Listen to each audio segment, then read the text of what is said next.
Assalamualaikum warahmatullahi wabarakatuh. Halo, selamat pagi anak-anak kreatif dimanapun kalian berada.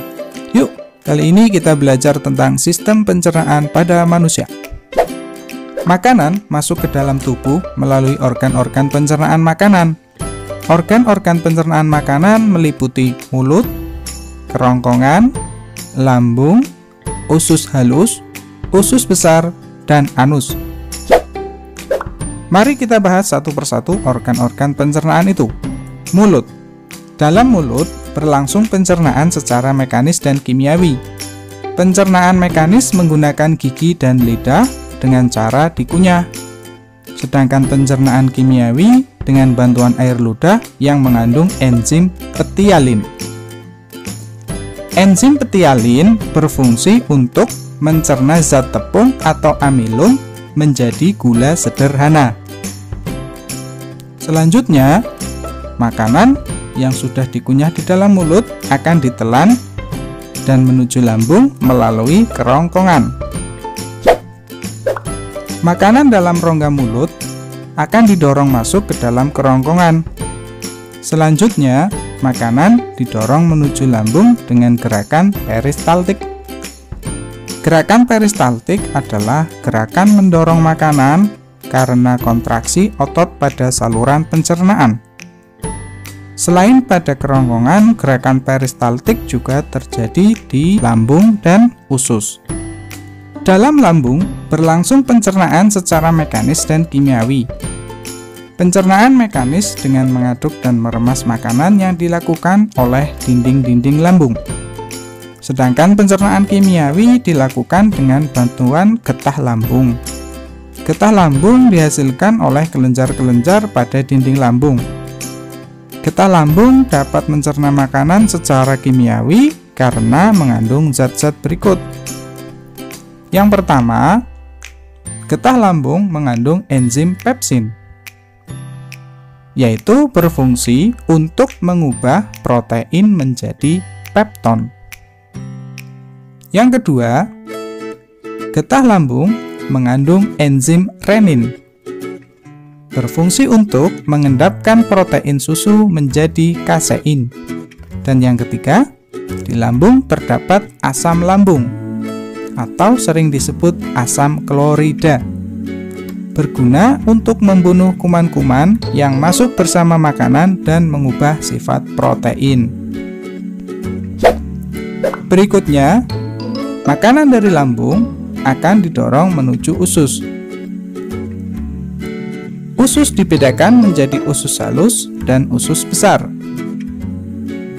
Pada usus halus dibedakan atas 3 bagian, yaitu usus 12 jari atau duodenum, kemudian usus kosong atau jejunum, dan usus penyerapan atau ileum.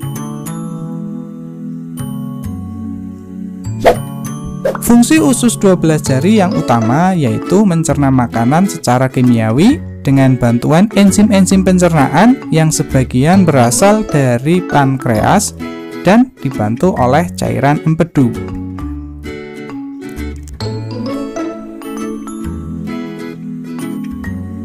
Cairan empedu dihasilkan oleh hati dan berfungsi memecah lemak menjadi butiran-butiran lemak yang lebih halus.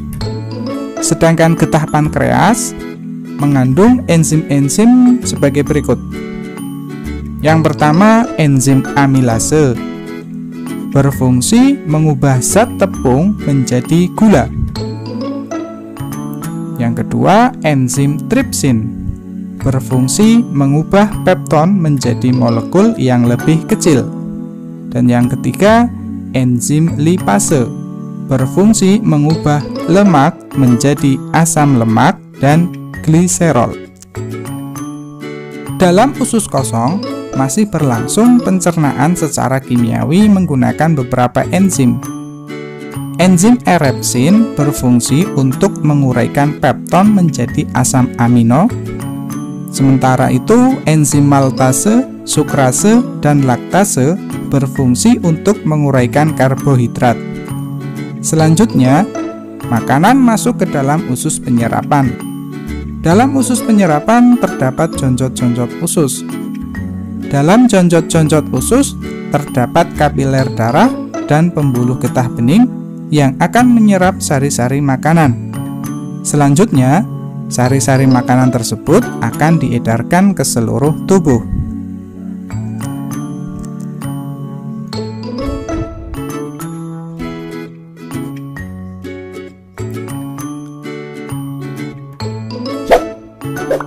Sisa makanan yang sudah diambil sarinya akan meninggalkan ampas.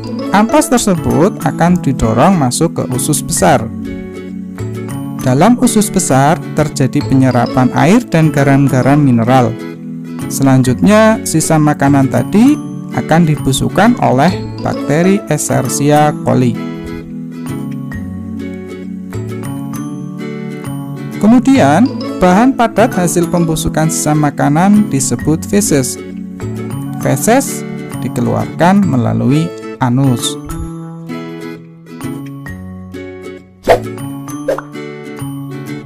Anak kreatif dimanapun kalian berada, demikian tadi kita sudah belajar tentang sistem pencernaan pada manusia. Nah, jangan lupa like dan subscribe ya. Terima kasih. Assalamualaikum warahmatullahi wabarakatuh.